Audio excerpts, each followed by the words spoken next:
इस वक्त हम दुर्ग के नगर चौपाटी में खड़े हुए हैं, जिसकी हालत आप मेरे साथ अभी मैं आपको दिखाऊंगी। जिस तरह से नगर चौपाटी पूरी तरह से चौपट हो चुकी है और वर्तमान सरकार जो है वो नगर चौपाटी को लेकर के बिल्कुल भी उदासीन नहीं है। उन्हें सिर्फ अपने निजी कार्यों के लिए ही अभी समय मिल रहा है। बाकी शहर की जनता किन मूलभूत समस्याओं से परेशान हो रही है, इस चीज़ का ना तो यहाँ के विधायक को ध्यान है और ना ही महापौर को, ना ही और अन्य जनप्रतिनिधियों को। आज हमारे साथ इसी चौपाटी के मुद्दे को लेकर के बीजेपी मीडिया प्रभारी और एक समाज सेवी के.एस. चौहान जी मौजूद हैं, जो हमारे काफ़ी सारे सवालों का जवाब देंगे और बताएंगे कि चौपाटी की इस व्यवस्था के जिम्मेदार, इस तरह की जो अव्यवस्था चौपाटी में, उसका जिम्मेदार कौन है। सर, आपका हमारे कार्यक्रम में बहुत बहुत स्वागत है। सबसे पहले मैं ये जानना चाहूँगी सर कि जिस तरीके से आप ये अभी चौपाटी आप सामने देख रहे हैं, चौपाटी के चौपट होने में किसका हाथ है। बड़ी उत्सुकता के साथ सुश्री सरोज पांडे के समय से इसकी शुरुआत की गई थी, लेकिन अभी चौपाटी पूरी तरह से बर्बाद हो चुकी है। इसके लिए आप किसे जिम्मेदार मानते हैं और क्या होना चाहिए वर्तमान में। अगर आप हमारी सुश्री सरोज पांडे जी से चौपाटी के बारे में बोलेंगे तो उनकी आंखों में आपको ऐसा लगेगा कि वो क्या चाहती थी, उसका सपना क्या था। वो एक मतलब जो ड्रीम लेके जो ये सब चीजें किया था उन्होंने, वो ड्रीम उनको, मतलब वो शायद मेरे ख्याल से इस रास्ते से गुजरती नहीं होंगी इसकी दुर्दशा देख के, क्योंकि जब तक उनके हाथ में था उन्होंने बहुत काम किया। उन्होंने बाजार को हर जगह बांटा, नहीं तो आज बाजार की हालत बहुत ज़्यादा खराब हो जाती। वहाँ पर रखने के लिए, पैर रखने के लिए जगह नहीं रहती, गाड़ी तो बहुत दूर की बात है। तो ये जो उनका ड्रीम प्रोजेक्ट था, एक बहुत अच्छा प्रोजेक्ट था, वो कहीं ना कहीं अब वंचित हो गया है राजनीति के कारण। इसे आप राजनीतिक मानते हैं कि राजनीति जो है, जिस तरह की राजनीति अभी चल रही है, उसे लेकर के नगर चौपाटी जो पूरी तरह ध्वस्त हो रही है। जी बिल्कुल, बिल्कुल राजनीति है। और राजनीति हम इसलिए करते हैं कि जनता की सेवा कर सकें, जो चीज़ें हमारे पास हैं, जो संसाधन हमारे पास हैं, हम उसको और बढ़ा सकें, जो संसाधन है हमारे उसको और अच्छा कर सकें, यूज़ कर सकें जनता के लिए। लेकिन यहाँ पर किसी का नाम मिटाने के लिए, किसी का काम मिटाने के लिए ये सब चीजें की जा रही है। दुर्भाग्य है हमारी दुर्ग के जनप्रतिनिधियों का, जिसमें विधायक और महापौर दोनों संलिप्त हैं।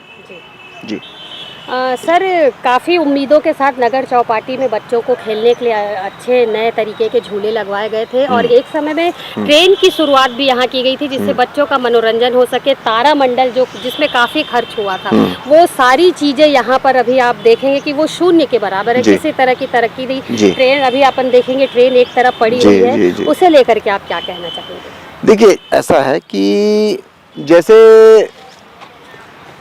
ट्रेन है, ट्रेन जो है और तारामंडल जो है, ये पहले का ठीक था। मैं ये जैसे जैसे परिस्थितियां और काल बदलते जा रहा है, समय बदलते जा रहा है, जैसे आजकल मॉल का वो है कॉन्सेप्ट है, तो आज आपको वो नहीं, ये नहीं होगा अपना, कभी भी ये नहीं होगा कि आप पुराने खिलौने चलाएं, ऐसा नहीं होगा, ऐसा कभी नहीं होगा। आज आपको अगर डेवलप करना है तो नए टाइप के खिलौने चाहिए, जो कि अभी जो कांग्रेस की जो सरकार है वो बिल्कुल भी ये चाह नहीं रही है कि इसका जीर्णोद्धार हो इसको, क्योंकि यहाँ पर अगर होगा तो यही बोलेंगे कि इसको किया किसने था, तो भाजपा ने किया था, हमारी सरोज पांडे जी ने किया था, तो उनका नाम ना हो, इस वजह से ये सब चीज़ें हो रही हैं। मतलब कहीं ना कहीं देखा जाए तो कांग्रेस और बीजेपी के चक्कर में चौपाटी पूरी तरह से ध्वस्त होती नजर आ रही है। जी, मेरा तीसरा सवाल है कि चौपाटी को बंद करने में जो आपकी परिषद थी, चूंकि आप लोगों ने भी 15 साल राज किया है, तो आपकी परिषद ने सरोज पांडे के ज़माने का जो ये चौपाटी है, उसके लिए आपकी परिषद ने क्या प्रयास किया कि चौपाटी की व्यवस्था में सुधार हो सके। हमने सदन में भी आवाज़ उठाई थी, हमारे नेता प्रतिपक्ष ने, और हमारे लगातार उठा रहे हैं, और हमारे पार्षदगण भी उठा रहे हैं, लगातार ये इन सब चीज़ों को उठा रहे हैं। और उन्होंने कई बार ज्ञापन दिया है कलेक्टर को, कई बार, ऐसा नहीं है कि एक बार दिया है, कई बार ज्ञापन दिया है उन्होंने। जी कि चौपाटी में पेयजल की व्यवस्था नहीं है। आप देख रहे हैं मेरे सामने, मैं चाहूँगी आप थोड़ा सा दिखाएं वहाँ पर कि चौपाटी में चारों तरफ गंदगी और कचरे का अंबार लगा हुआ है। तो इसमें कहीं प्रतिशोध की राजनीति तो नहीं है। मतलब हम कहना चाहेंगे कि आपसी दो गुटों के चक्कर में चौपाटी जो है जिस तरीके से जो जर्जर अवस्था में पहुँच चुकी है। देखिए, भारतीय जनता पार्टी हमेशा जो पॉजिटिव विपक्ष की क्या करती है, पॉजिटिव है। विपक्ष की भूमिका जो है वो बहुत पॉजिटिव भी करती है। लेकिन क्या होता है कि जैसे ही कांग्रेस पार्टी और यहाँ के जो विधायक हैं उनके इशारों पे ये चलता है, अपना महापौर चलते हैं, है ना, महापौर उनके इशारों पे चलते हैं, सभी चीजें उन्हीं के इशारों पे चलती हैं। और अभी क्या हो रहा है कि जैसे आप ये देखिए, ठगड़ा पुल था, उसका फंड पास करवाया हमारी सुश्री सरोज पांडे जी ने। उसको पास करवाने वाली हमारी आदरणीय दीदी थी, लेकिन इसका कोई भी प्रतिसाद नहीं निकला। वो जब दिल्ली गए, हमारे सांसद महोदय दिल्ली गए, वहाँ पर जो सत्र चल रहा था, इसके पीछे यहाँ पर आनन फानन में यहाँ पर लोकार्पण कर दिया गया, यहाँ पर अपना श्रेय लेने के लिए। यहाँ तक कि यहाँ पर जितने भी बड़े प्रोजेक्ट आपको दिख रहे हैं, डेवलप किए हुए प्रोजेक्ट दिख रहे हैं, वो अधिकतर हमारे जो सुश्री सरोज पांडे जी हैं उनके कार्यकाल में हुआ है। जी सर, जब स्टेडियम की बात आती है तो उसमें मतलब स्टेडियम के विस्तारीकरण की जब भी बात होती है तो उसमें चौपाटी को समाहित करने का बात होता है। क्या ऐसा आपको नहीं लगता कि चौपाटी को मिटाने का प्रयास किया जा रहा है? देखिए, ऐसा है कि उन्हें स्टेडियम नहीं बढ़ाना है जी। उन्हें चौपाटी खत्म करनी है जी।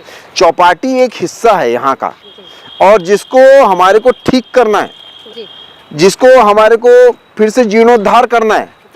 ये यहाँ पर बहुत ज़्यादा जरूरी था। आज आप ये देखिए कि ये क्यों बहुत सारी गंदगी फैली हुई है, वो क्यों आई है? धीरे धीरे करके इसे नष्ट कर दिया गया। जैसे कोई पेड़ होता है, अगर किसी दुकान के सामने आ जाता है तो पेड़ काटने की व्यवस्था नहीं है, हमारे कानूनी जुर्म है, लेकिन उसको इंजेक्शन देके उसको और किसी दूसरी तरीके से उसको सुखा दिया जाता है ताकि वो ऐसा लगे कि अब ये सूख गया है, अब इसको हटाना पब्लिक के लिए अच्छा होगा। लेकिन जब वो हरा भरा था, उसको और हरा भरा किया जा सकता था।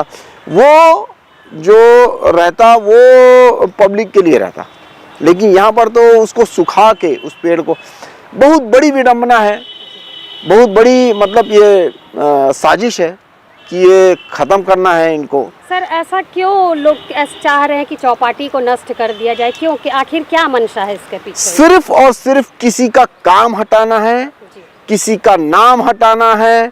लेकिन एक बात हम बता दें कि प्रकृति का नियम है, जिस काम को, जिस नाम को आप दबाने की कोशिश करेंगे, बीज जितना नीचे बोएंगे, जितना नीचे गड़ाएंगे, वृक्ष उतना ही ऊपर आएगा। मैं यहाँ पर स्पष्ट तौर पे आपसे पूछना चाहूँगी कि सुश्री सरोज पांडे जी का नाम इसमें था, चूँकि उनके द्वारा ही बनाया गया था, तो क्या मुझे बार बार ऐसा लगता है कि क्या उनकी छवि खराब करने के लिए या उनके नाम को हटाने के लिए चौपाटी काम देखिए, आप अगर चले जाएंगे जैसे महात्मा गांधी जी चले भी गए, लेकिन उनका काम तो दिखाई देता है कि नहीं? और उनका काम उनको अमर करता है। हर किसी को किसी का काम, उसका विचार ही अमर करता है। तो हमारी जो सुश्री सरोज पांडे जी हैं, उनका विजन देखिए, उनका विजन आज हमें दिखता है कि आज बाजार में कितनी ज़्यादा भीड़ हो गई रहती। उनका विजन देखिए कि उन्होंने ये जो गौरव पथ है उसमें एक पहले से ही मंडी की व्यवस्था कर दी, अलग से मंडी वहां पर व्यवस्था कर दी, ट्रांसपोर्ट नगर बाहर ले गए ताकि घटनाएं, दुर्घटनाएं कम हो सके। ये विजन होता है, ये एक नेता का विजन होता है, जिसके कारण, जिसके काम के कारण उनकी पहचान होती है। और आज हमें फक्र होता है कि वो हमारी महापौर रह चुकी हैं, हमारी विधायक रह चुकी हैं, हमारी सांसद रह चुकी हैं। ये फक्र है, फक्र की बात है जी। ऐसे व्यक्ति का नाम हटाने का बार बार प्रयास, काम को हटाने का प्रयास किया। नाम तो हटा ही नहीं सकते, और काम भी। और काम किस चीज का हटा रहे हैं आप? दुर्ग की जनता का हटा रहे हैं। ये दुर्ग की जनता की प्रॉपर्टी है, जिनको उन्होंने संवारा है। ये संसाधन जो है वो दुर्ग की जनता का है, जिन्होंने वो संसाधन को यूज किया है।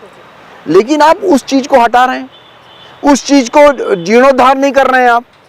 इसको इतना नदारद है और वो हटाना ही चाहते हैं, वो अपना नाम लाना चाहते हैं। जैसे एक रोड ये इन्होंने ये वाली बना दी है, उसी में अपना नाम चमकाते रहते हैं, गौरव पथ गौरव पथ।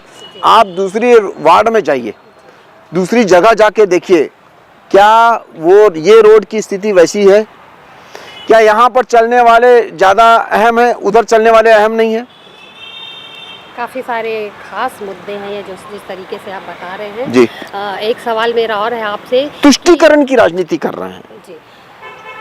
सभी के लिए, मतलब इनको ये पता ही नहीं है कि अपना दायित्व ही नहीं समझ रहे हैं कि ये कैसे होना चाहिए, कैसे नहीं होना चाहिए। सर, चूंकि चौपाटी और राजेंद्र पार्क चंद कदमों की दूरी पर है जी, और चौपाटी की हालत तो आप अभी फिलहाल इस वक्त देख ही रहे हैं जी। राजेंद्र पार्क में लोग पहुंचते हैं, चौपाटी में लोग नहीं पहुंच रहे हैं। थोड़ी बहुत जो व्यवस्था है उसे देखते हुए भी लोग नहीं पहुंच रहे हैं, क्या कारण है सर? कारण एक ही है कि परिस्थितियों के हिसाब से जो इनको करना चाहिए था वो नहीं कर रहे हैं।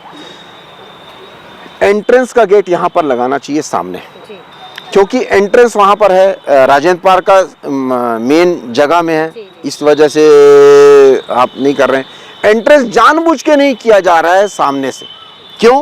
क्योंकि ये चल ना निकले, लोग आए नहीं, इस वजह से ये एंट्रेंस का गेट वहाँ पर नहीं लगाया जा रहा है। एंट्रेंस आप इधर लगा के देखिए, यहाँ पर भीड़ आना चालू होगी, ये बताइए? बिल्कुल होगी।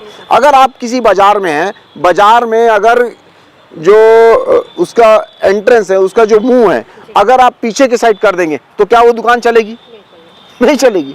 हाँ सर, यहाँ पर देख काफ़ी सारे स्टॉल लगे हुए हैं। हाँ। और स्टॉल में से आधे से अधिक स्टॉल जो है वो पूरे बंद पड़े हुए हैं, मुश्किल से एक दो स्टॉल खुले हुए हैं। तो किस तरह के स्टॉल यहाँ पर होने चाहिए जिससे कि ये खुले और लोग यहाँ पर आए और अपना मनोरंजन कर सकें? देखिए, पहले एक सर्वे करना चाहिए, हर परिस्थितियाँ बदलते रहती हैं, तो अभी सर्वे करना चाहिए कि कौन सी जेनेट्री, कौन से लोग यहाँ पर आएंगे, क्या होगा, तो उसके हिसाब से उतने ही रुपए का, जैसे मान लीजिए कि हम कुछ चलते फिरते लोग आना चाहिए, कोई ऐसे कोई चीज़ें होनी चाहिए जो 50 रुपए में मिल जाए, ताकि चलते फिरते आदमी खाना खा सके।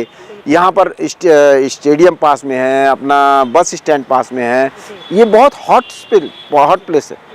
यहाँ पर एक बहुत ही अच्छा छत्तीसगढ़ व्यंजनों का यहाँ पर पूरा स्टॉल लगाया जा सकता है। वो बहुत ज़्यादा सस्ता भी होता है और पौष्टिक भी होता है, और बहुत सारी अभी 60-70 रुपए में एक थाली मिल सकती है।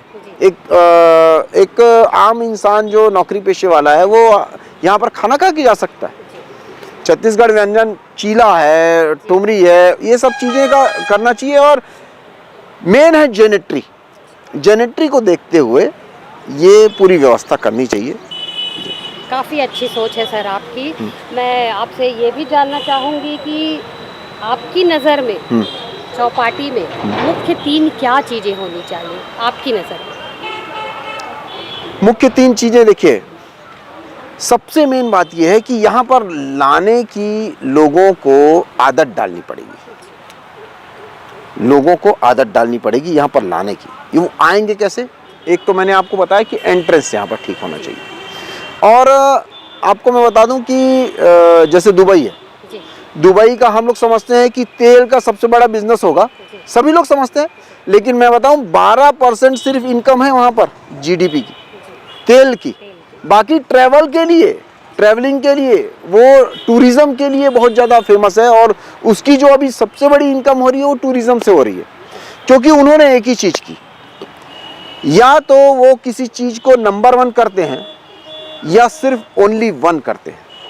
तो ऐसी कोई चीज़ यहाँ पर लानी चाहिए। जैसे मान लीजिए कि बहुत सारी ऐसे झूले हैं जो पूरे दुर्ग में ना हो, भिलाई में ना हो, या कोई ऐसी चीज़ देखने के लायक, या जो बच्चों और जो यंगस्टर हैं उनको मद्देनज़र रखते हुए स्टॉल भी लगाने चाहिए, उनको मद्देनज़र रखते हुए बाकी सब चीज़ें भी। अभी जैसे ये टॉय ट्रेन आपने बोला, तो टॉय ट्रेन का जो वो है वो कॉन्सेप्ट वो अलग हो गया है।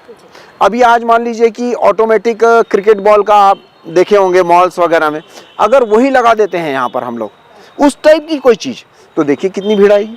वो यहाँ पर दुर्ग में कहीं नहीं है, और यहाँ पर अगर लगा देंगे या इस टाइप की कोई भी चीज़ें अगर हम लगाते हैं तो वो हम भीड़ को लाने में सक्षम होंगे, और एक जो तारामंडल बना हुआ है उसको जीर्णोद्धार करके उसको एक अच्छा प्लेटफॉर्म बना के वहाँ पर एग्जीबिशंस लगानी चाहिए, ताकि लोग आ सकें। एग्जीबिशन जैसे ही लगना चालू हो जाएगी, और उसका बहुत नॉमिनल चार्जेस रखना चाहिए, जैसे जिसका सिर्फ मेंटेनेंस हो सके, क्योंकि वो यहाँ के लोगों के लिए है, ये सब चीज़ें यहाँ के लोगों के लिए है।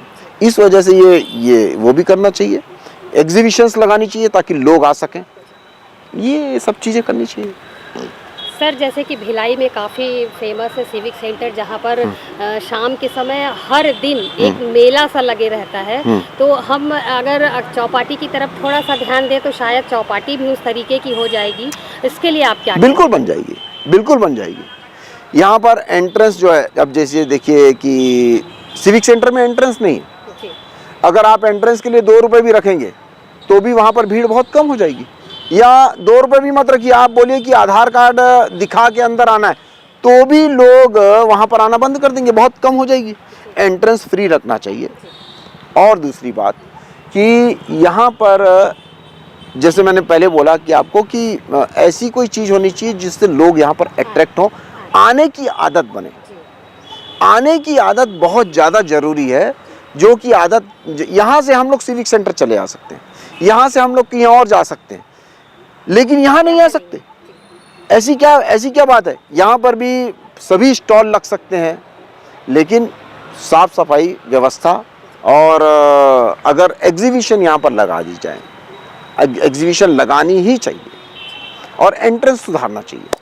तो क्या है कि यहाँ के जो लोग हैं, अभी देखिए ये रोड चल रही है, यहाँ से अगर किसी को कुछ खाना है तो उसको ऐसे घूम के आना पड़ेगा, और वो वहाँ पर जो जहाँ पर एंट्रेंस रखा गया है वहाँ पर अच्छा एंट्रेंस नहीं रखा गया, एंट्रेंस ठीक नहीं है, उसको ठीक नहीं किया जा रहा है, स्पेशली कि इसको बंद करना है, जो कि हम बंद नहीं होने देंगे। हमारा दुर्ग के नागरिक होने के नाते ये कर्तव्य हर आदमी का कि हमें अपनी जो ये प्रॉपर्टी हमारी, ये चौपाटी हमारी है, हमें इसको संवारना है, हमें इसका विरोध करना है कि ये बंद नहीं होनी चाहिए और इसका जीर्णोद्धार होना चाहिए।